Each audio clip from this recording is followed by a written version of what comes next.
مولاي صل وسلم دائما أبدا على حبيبك خير الخلق كلهم مولاي صل وسلم دائما أبدا على حبيبك خير میرے پیارے اسلام بھائیو، السلام علیکم ورحمۃ اللہ وبرکاتہ۔ آج میں آپ حضرات کو ام المؤمنین حضرت خدیجۃ الکبریٰ رضی اللہ تعالی عنہا کے متعلق کچھ باتیں بیان کرنا چاہتا ہوں، بغور اسے سماعت کریں۔ بسم اللہ الرحمن الرحیم۔ خدیجہ نام ہے، ام ہند کنیت ہے، اور طاہرہ لقب ہے۔ حضرت خدیجہ رضی اللہ تعالی عنہا کے والد خویلد بن اسد ایک کامیاب تاجر تھے، اور نہ صرف اپنے قبیلے میں بڑی باعظمت شخصیت کے مالک تھے، بلکہ اپنی خوش معاملگی اور دیانتداری کی بدولت تمام قریش میں بے حد ہر دل عزیز اور محترم تھے۔ حضرت خدیجۃ الکبریٰ رضی اللہ تعالی عنہا عام الفیل سے 15 سال پہلے 555 عیسوی میں پیدا ہوئی۔ بچپن ہی سے نہایت نیک اور شریف الطبع تھیں۔ جب سن شعور کو پہنچی تو ان کی شادی ابو حالہ بن زرارہ تمیمی سے ہوئی۔ ابو حالہ سے ان کے 2 لڑکے ہوئے۔ ایک کا نام حالہ تھا، جو زمانے جاہلیت ہی میں مر گیا، دوسرے کا نام ہند تھا۔ بعض روایتوں کے مطابق ان کو شرف صحابیت حاصل ہوا۔ ابو حالہ کے انتقال کے بعد حضرت خدیجہ رضی اللہ تعالی عنہا کی دوسری شادی عتیق بن عائز مخزومی سے ہوئی۔ ان سے بھی ایک لڑکی پیدا ہوئی جس کا نام ہند تھا۔ کچھ عرصہ بعد عتیق بن عائز بھی فوت ہو گئے۔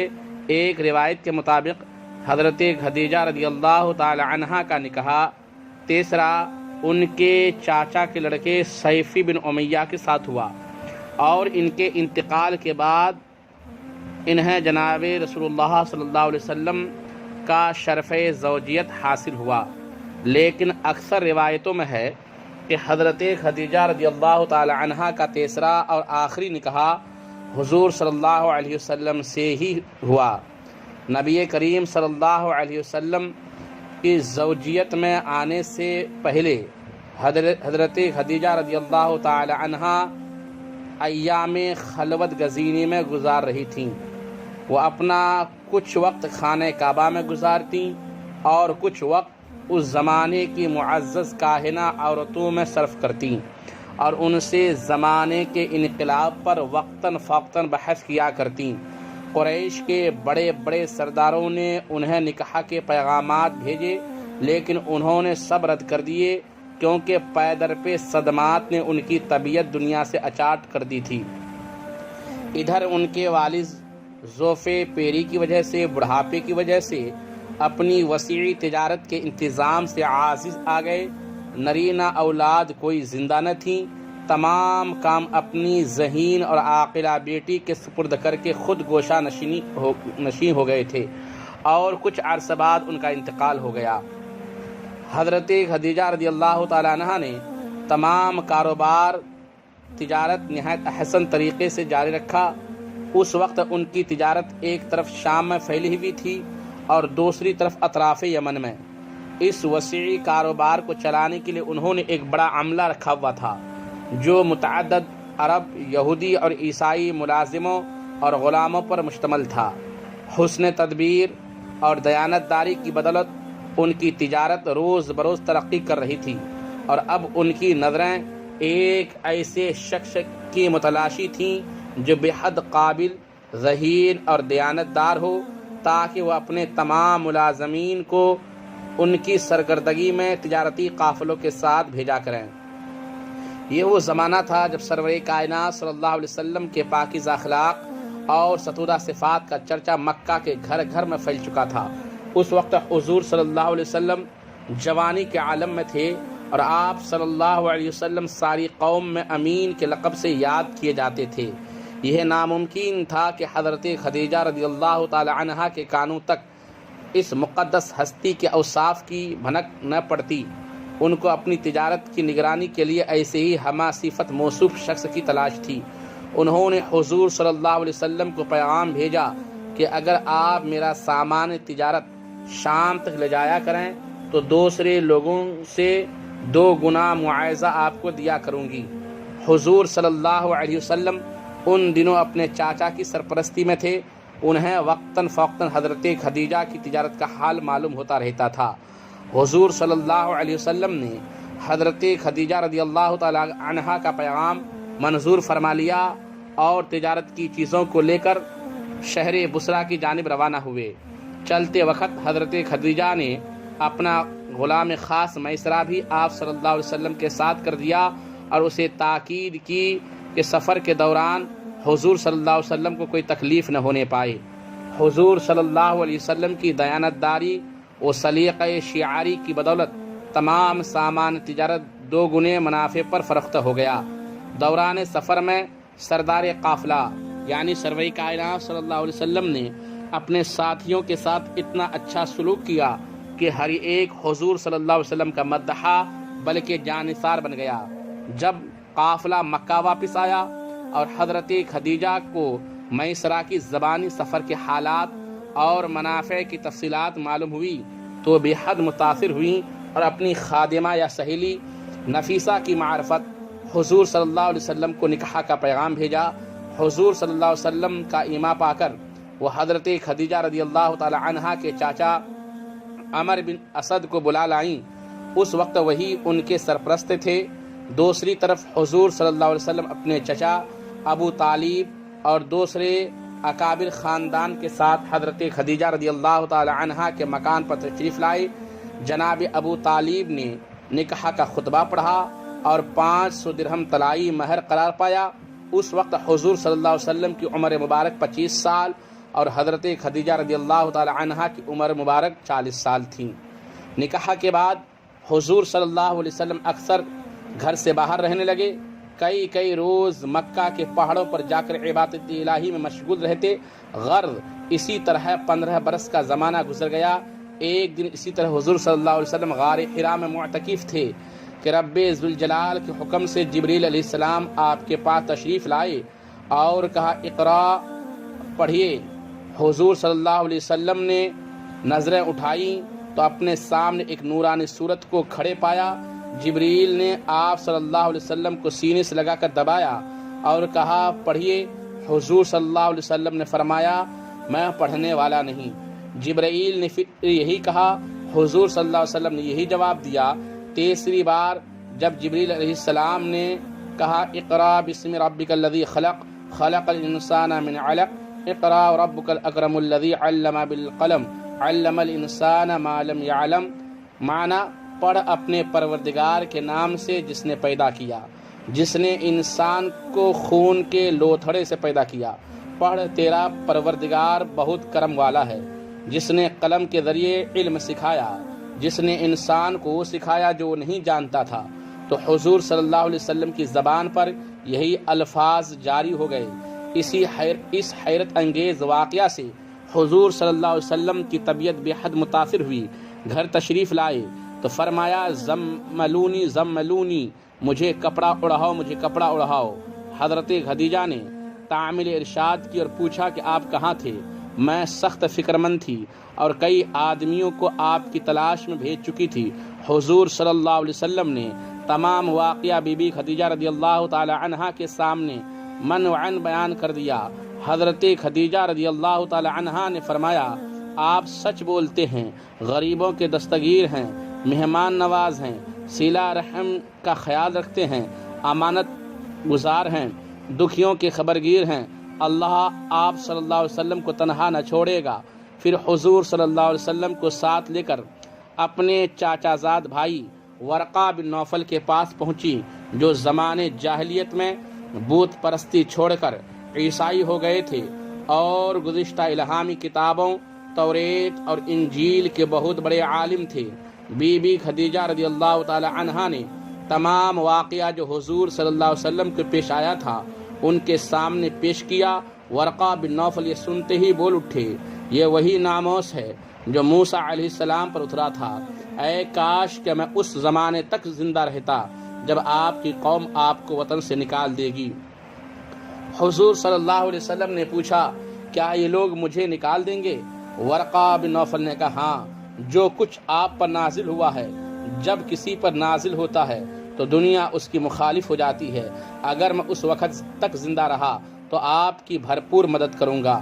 اس گفتگو کے بعد ورقہ کا بہت جلد انتقال ہو گیا، تاہم حضرت خدیجہ رضی اللہ تعالی عنہا کو کامل یقین ہو گیا کہ حضور صلی اللہ علیہ وسلم منصب رسالت پر فائز ہو چکے ہیں، چنانچہ وہ بغیر غور و فکر کے حضور صلی اللہ علیہ وسلم پر ایمان لے آئیں۔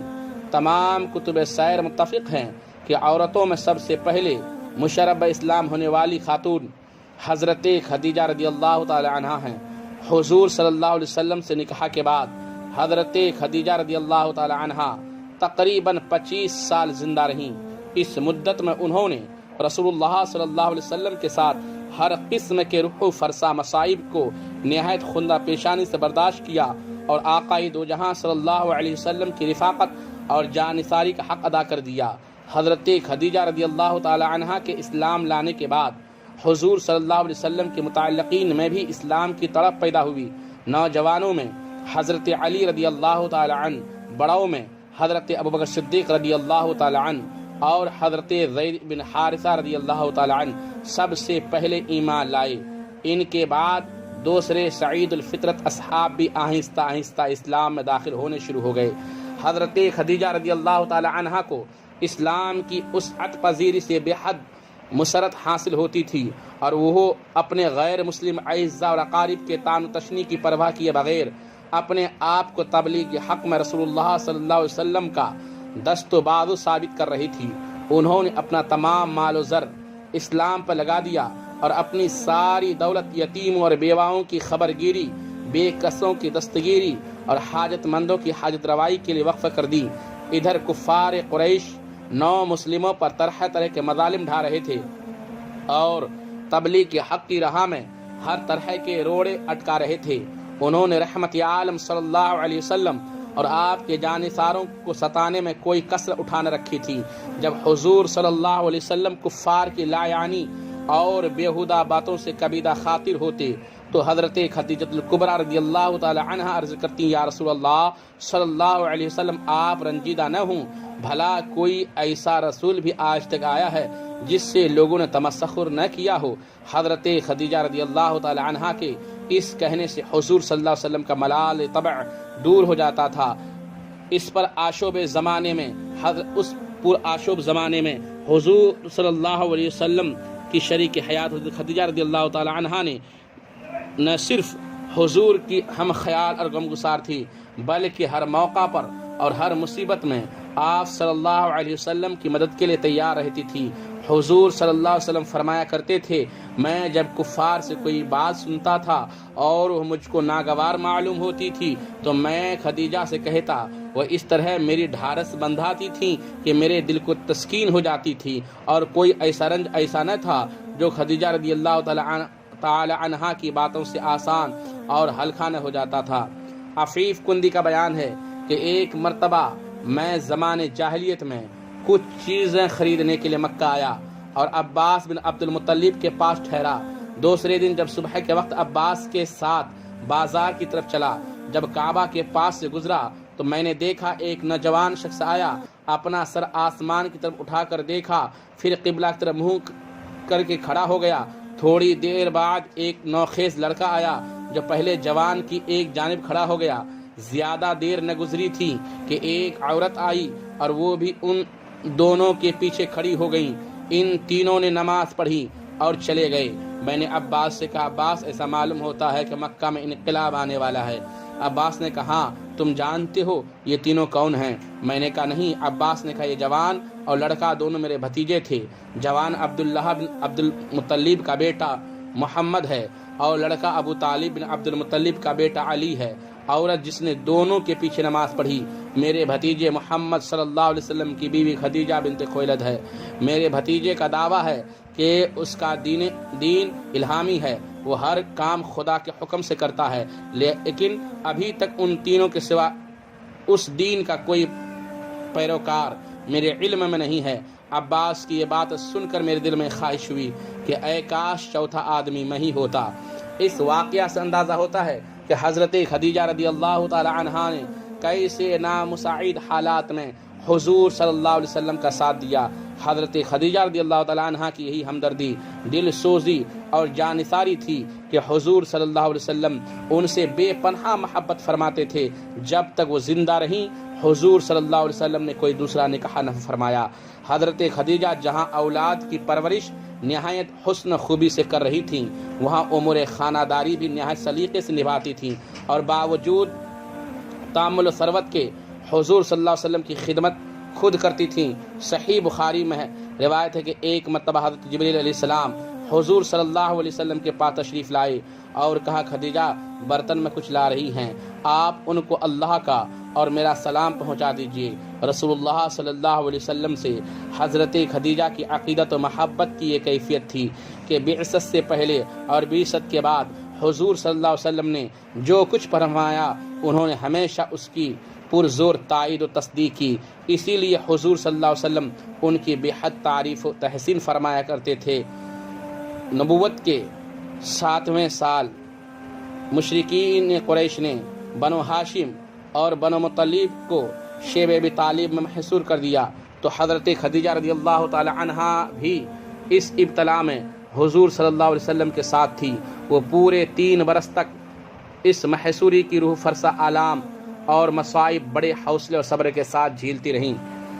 سن 10 بعد بعثت میں یہ ظالمانہ محاصرہ ختم ہوا، لیکن اس کے بعد حضرت خدیجہ رضی اللہ تعالی عنہا زیادہ عرص حیات نہ رہیں۔ رمضان مبارک میں ان کی طبیعت ناساز ہوئی۔ حضور صلی اللہ علیہ وسلم نے علاج و معالجہ اور تسکین و تشفی میں کوئی وقیقہ اٹھانے رکھا، لیکن موت کا کوئی علاج نہیں۔ 11 رمضان نبوت کے 10ویں سال کو انہوں نے پیام اجل کو لبیک کہا اور مکہ کے قبرستان میں جنت المعلی میں دفن ہوئی۔ اس وقت ان کی عمر تقریباً 65 برس کی تھی، اور جنازہ کی نماز نہ پڑھی گئی کیونکہ جنازہ کی نماز اس وقت تک فرض نہیں ہوئی تھی۔ حضور صلی اللہ علیہ وسلم کو ان کی وفات کا بے پناہ صدمہ ہوا اور آپ اکثر ملول رہنے لگے، تاکہ حضرت سودا رضی اللہ تعالی عنہا سے آپ کا نکاح ہو گیا۔ حضرت خدیجہ رضی اللہ تعالی عنہا کی وفات کے بعد حضور صلی اللہ علیہ وسلم ان سے اتنی محبت تھی کہ جب قربانی کرتے تو پہلے حضرت خدیجہ کی سہیلیوں کو گوشت بھیجتے اور بعد میں کسی اور کو دیتے۔ حضرت خدیجہ رضی اللہ تعالی عنہا کا کوئی رشتہ دار جب کبھی آپ کے پاس آتا تو آپ اس کی بے حد خاطر مدارات فرمایا کرتے۔ رحلت خدیجہ کبریٰ رضی اللہ تعالی عنہا کے بعد مدت تک حضور صلی اللہ علیہ وسلم اس وقت تک گھر سے تشریف نہ جاتے جب تک حضرت خدیجہ کی اچھی طرح تعریف نہ کر لیتے۔ اس طرح جب گھر تشریف لاتے ان کا ذکر کر کے بہت کچھ تعریف فرماتے۔ حضرت عائشہ صدیقہ رضی اللہ تعالی عنہا فرماتی ہیں کہ ایک مرتبہ حضور صلی اللہ علیہ وسلم نے حسب معمول حضرت خدیجہ رضی اللہ تعالی عنہا کی تعریف کرنی شروع کی۔ مجھے رشک آیا، میں نے کہا یا رسول اللہ، وہ ایک بڑھیا بیوہ عورت تھیں، اللہ نے ان کے بعد آپ صلی اللہ علیہ وسلم کو ان سے بہتر بیوی عطا کی۔ یہ سن کر حضور صلی اللہ علیہ وسلم کا چہرہ مبارک جلال سے سرخ ہو گیا اور فرمایا اللہ کی قسم مجھے خدیجہ سے اچھی بیوی نہیں ملی۔ وہ ایمان لائی جب سب لوگ کافر تھے، اس نے میری تصدیق کی جب سب نے مجھے جھٹلایا، اس نے اپنا زر و مال مجھ پر قربان کر دیا جب دوسروں نے مجھے محروم رکھا، اور اللہ نے مجھے اس کے وطن سے اولاد دی۔ حضرت عائشہ صدیقہ رضی اللہ تعالی عنہ فرماتی ہیں کہ میں ڈر گئی اور اس روز سے عہد کر لیا کہ آئندہ حضور صلی اللہ علیہ وسلم کے سامنے کبھی خدیجہ کبریٰ رضی اللہ تعالی عنہا کو ایسا ویسا نہیں کہوں گی۔ حضرت خدیجہ رضی اللہ تعالی عنہا کے وطن سے اللہ تعالی نے حضور صلی اللہ علیہ وسلم کو 6 اولاد دیں۔ سب سے پہلے قاسم پیدا ہوئے جو کم سنی میں انتقال کر گئے، پھر حضرت زینب رضی اللہ تعالی عنہا، ان کے بعد حضرت عبداللہ، وہ بھی صغر سنی میں فوت ہو گئے، ان کا لقب طیب اور طاہر تھا، پھر حضرت رقیہ، پھر حضرت ام کلثوم، پھر اخیر میں حضرت فاطمہ الزہرا رضی اللہ تعالی عنہا پیدا ہوئی۔ حضرت خدیجہ کبریٰ رضی اللہ تعالی عنہا کے مناقب میں بہت سی احادیث مختلف حدیث کتابوں میں موجود ہے۔ میں دعا ہوں اللہ تعالی ہم تمام مسلمان کو حضرت سیدہ خدیجہ رضی اللہ تعالی عنہا کے فیضان سے مستفید ہونے کی توفیق رفیق عطا فرمائے۔ السلام علیکم ورحمۃ اللہ وبرکاتہ۔